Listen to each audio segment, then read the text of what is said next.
दासी नौकरानी episode number 44। Mister Joshi को देख के वेद के फेस के भाव बदल गए और वो मिश्री का हाथ पकड़ के बोला, इनसे सॉरी बोलने की जरूरत नहीं है, चलो यहाँ से। मिश्री थोड़ी हैरान हो गई। तभी वहां एक बड़ी उम्र की महिला आई जो वेद को देख के बोली, अरे वेद, तुम यहाँ। वेद उस महिला को देख के रुक गया। वो महिला नेताजी फिर वेद के साथ मिश्री को देख के बोली, अपनी वाइफ के साथ शॉपिंग पर आए हो। वेद के फेस के भाव कुछ बदले और वो नेताजी के पैर छू के बोला, जी आंटी, आप कैसी हैं। वेद ने नेताजी के पैर छुए तो मिश्री ने भी जल्दी से उनके पैर छू लिए। नेताजी मुस्कुरा दी और मिश्री के सिर पर हाथ रख के उसे आशीर्वाद दिया।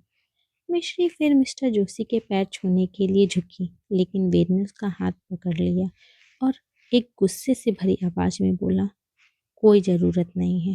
मिश्री थोड़ी हैरान हो गई। मिस्टर जोशी की शक्ल पर भी गुस्सा उतर आया था और वो वहां से गुस्से में जाते हुए नीता जी से बोले, नीता, तुम्हारी बात हो जाए तो आ जाना, मैं कार में इंतजार कर रहा हूँ। बोल के मिस्टर जोशी वहां से चले गए। नीता जी भी कुछ उदास हो गई और झूठी मुस्कान के साथ मिश्री को देख के वेद से बोली, बहू तो बहुत प्यारी है, क्या नाम है बहू का।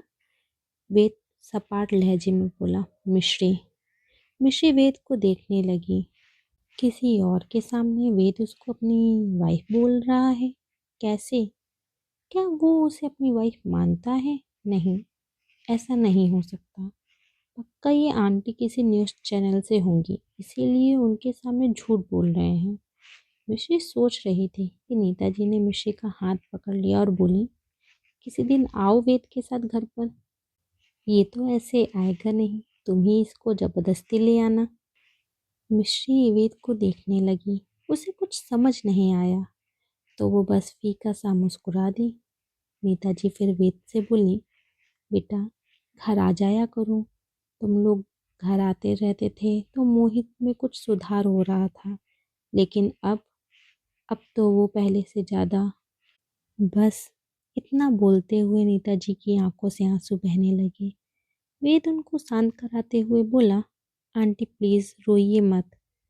नेताजी बोले, बेटा, मुझसे मोहित की ये हालत देखी नहीं जाती है।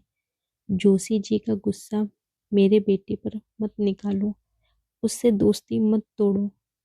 उसे इस गम से बस तुम दोस्त ही निकाल सकते हो। वेद शांत पड़ गया।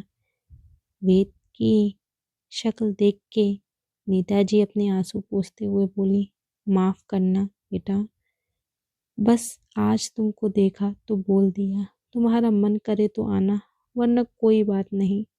बोल के वो भी चली गई। वेद उनको ही देख रहा था जब तक वो आंखों से ओझल नहीं हो गई। वेद उनको ही देखता रहा। फिर कुछ सोच के मिश्री की तरफ घूमा तो उसकी आंखें हैरानी से बड़ी हो गईं। मिश्री खड़ी रो रही थी। वेद उसको शोल्डर से पकड़ के बोला, क्या हुआ तुमको, तुम रो क्यों रही हो। मिश्री, जो अभी तक शांति से रो रही थी, अब वो दहाड़ पड़ी और दहाड़ दहाड़ के रोने लगी। अब तो वेद और हैरान हो गया। आसपास के लोग उसे ही देख रहे थे। वेद ने जल्दी से मिश्री को अपने सीने से लगा लिया और उसकी पीठ ठोकते हुए बोला, चुप हो जाओ, लोग गलत समझ के पुलिस बुला लेंगी। पर मिश्री का रोना बंद ही नहीं हो रहा था। तो वेद उसे जल्दी से शॉप से बाहर लाके लिफ्ट में ले गया। पर लिफ्ट में भी लोग थे तो वेद ने मिश्री को अपने आप से दूर नहीं किया। वो मिश्री को तब से शांत ही करा रहा था, लेकिन मिश्री थी कि शांत होने का नाम ही नहीं ले रही थी। जल्द ही लिफ्ट पार्किंग में रुकी। वेद मिश्री को लेकर जल्दी जल्दी गाड़ी के पास आया और मिश्री को गाड़ी में बैठा के खुद भी गाड़ी में बैठ गया। फिर गहरी सांस लेके मिश्री से बोला, अब तुम रोना बंद करो। मिश्री, जो अभी तक धीरे धीरे सिसकियां भर रही थी, वो वेद की आवाज सुन के एकदम से शांत पड़ गई। वेद मिश्री को घूरते हुए बोला, अब एक बार में सीधा सीधा बोलना, रो क्यों रही थी। मिश्री को फिर रोना आने लगा। पर वो अपने आप को रोने से रोकते हुए रुआसी आवाज में बोली, वो आंटी अपने बेटे के लिए रो रही थी, उनको देख के मुझे भी रोना आ गया। वेद इस बार हैरानी से चिल्ला पड़ा, क्या? मिश्री मासूमियत से बोली, मैं किसी को रोते देखती हूँ तो मुझे भी रोना आ जाता है। और वो तो कितना रो रही थी अपने बेटे के लिए। क्या हुआ उनके बेटे को?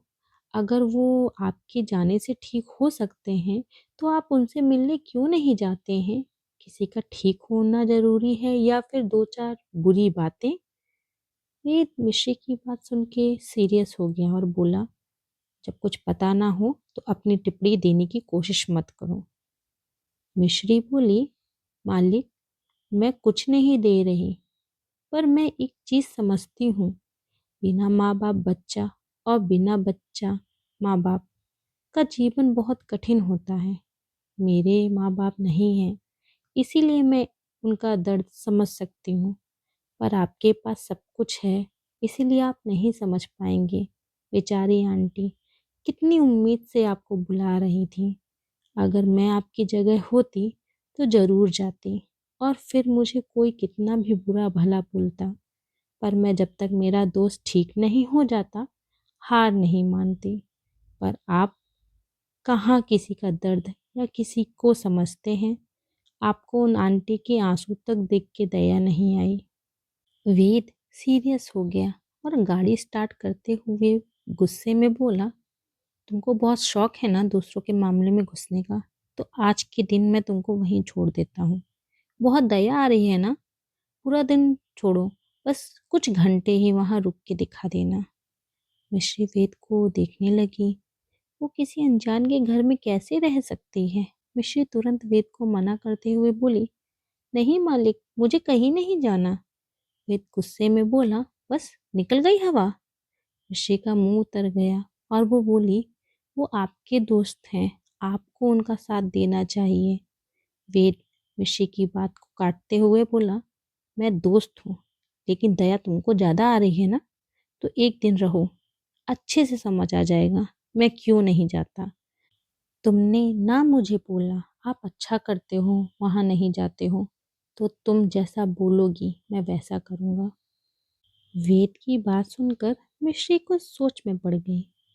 फिर अपनी नाक पोंछते हुए बोली, अगर मैं एक दिन आपके दोस्त के घर पर रुकी तो मैं जो मांगूंगी आप मुझे दोगे? वेद बोला, हाँ, क्योंकि मुझे यकीन है बस आधे घंटे में तुम्हारा फोन आ जाएगा, मुझे यहाँ से ले जाओ। मिश्री बोली, अगर ऐसा नहीं हुआ तो? वेद बोला, मिस्टर जोशी जैसे हैं तुम उनको 15 मिनट नहीं झेल पाओगी। मिश्री फिर बोली, फिर भी झेल लिया तो? वेद बोला, तो जो तुम बोलो मैं वो करूँगा। मिश्री बोली, पक्का? वेद बोला, बिल्कुल पक्का। क्या होगा इन दोनों की शर्त का अंजाम? कौन जीतेगा और कौन हारेगा? क्यों नहीं जाता वेद अपने दोस्त से मिलने? जानने के लिए सुनते रहिए ये कहानी।